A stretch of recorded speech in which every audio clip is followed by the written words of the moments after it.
Oh, hi again. We're sorry about that technical error. So we were last talking about generational change in politics and Pete Buttigieg, and Joe Biden. And I was about to bring up the point, or at least the idea, um, question: Do we vest our support of a candidate, our belief in them, simply in their age or their skin tone? What do you think? Well, we see that we elected Donald Trump, who is 70 years old. So And very white. it depends on it depends on how you think about it. If you're someone who's like, I don't want to elect an old president because they might die in office, which we see Which it is has. rational. Yeah. Um. But yeah, I think the idea of a young president has really gotten on to people, and I don't think it's bad. But then there's also people like Bernie Sanders, who we'll get to, who, when he ran in 2016 and probably going to happen again in 2020, that he's an older candidate, but He really connected he with really connected with the younger younger voters people. I know a and people lot of of young color. people who have voted for Bernie. I saw a teenager in a cafe recently who was like wearing all this Bernie 2020 stuff. Yeah. So, but we're here to talk about Biden and Buttigieg, but there's also Bullock and de Blasio and Biden and Buttigieg. I just noticed how many B's there are. There are a But lot of I'll these. stop going on a tangent and Alex will pick up. So it brings us to this topic of, I guess, promises over experience, because um, Buttigieg, he isn't promising any specific legislation. Like, for instance, you have Elizabeth Warren, who has an anti-corruption bill that she plans to push through Congress, and I've read it, and there's solid legislation in there. Um, he's campaigning more on this message of, I'm young, I'm new, I'm change, although he doesn't have any tangible change, although I suppose change isn't tangible. It doesn't always have to be vested in legislation. His big idea is that what he's bringing to the table as a new young candidate is all you need to know. And do you think that should be praised? Do you think that's a good attribute of him?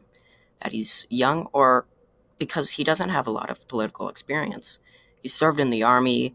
I think he went to Harvard, or a prestigious Ivy League school.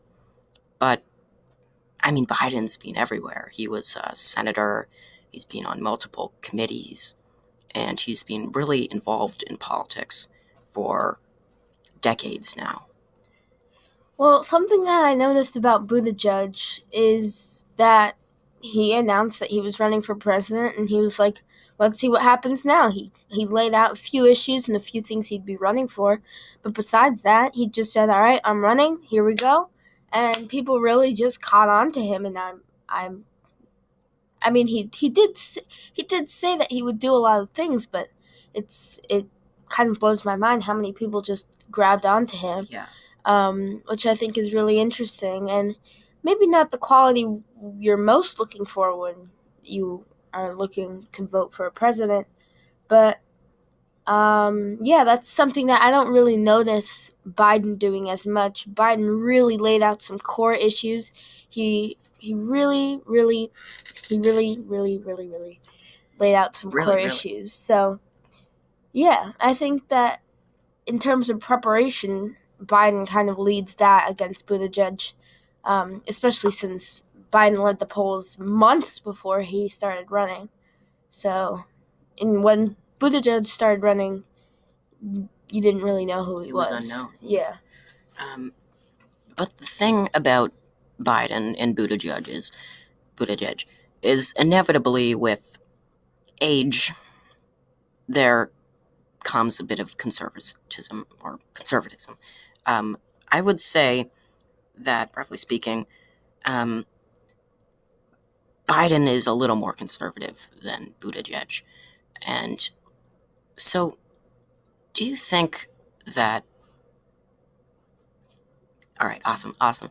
Um, so, how radical of a president do you think there should be, Julian? Because You have a super radical president in office now, and he's super conservative. Close the border, and U.S. is full. Um, do you think we need a polar opposite? Because Biden isn't exactly like the polar opposite to Trump. Buttigieg is. He's the polar opposite to Mike Pence as well, in particular. Yeah, well,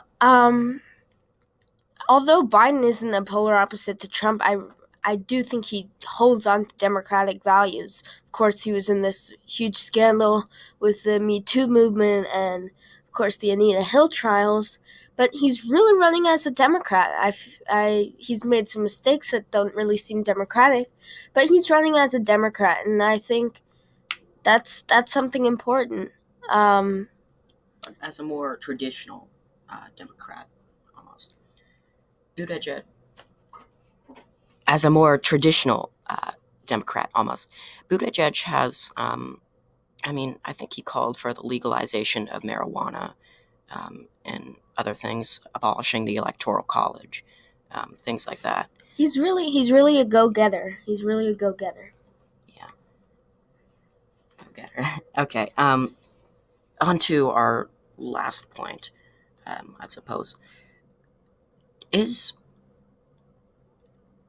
Buttigieg, do you think he's at all qualified? I know he boasts experience. We all know Trump isn't really qualified, but he might have more, but do you think it's enough?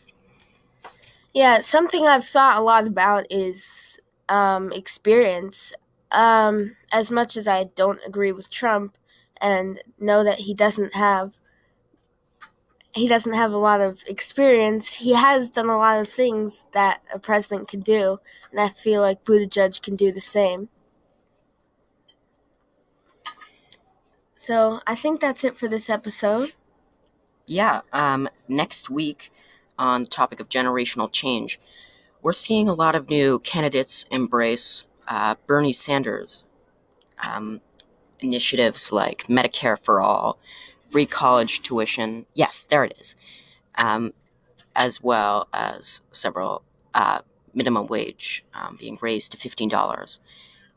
And at the same time, Bernie Sanders is falling, although he's pioneered these issues since the 2016 election. We'll touch on that next week. Stay tuned. Okay, thank you.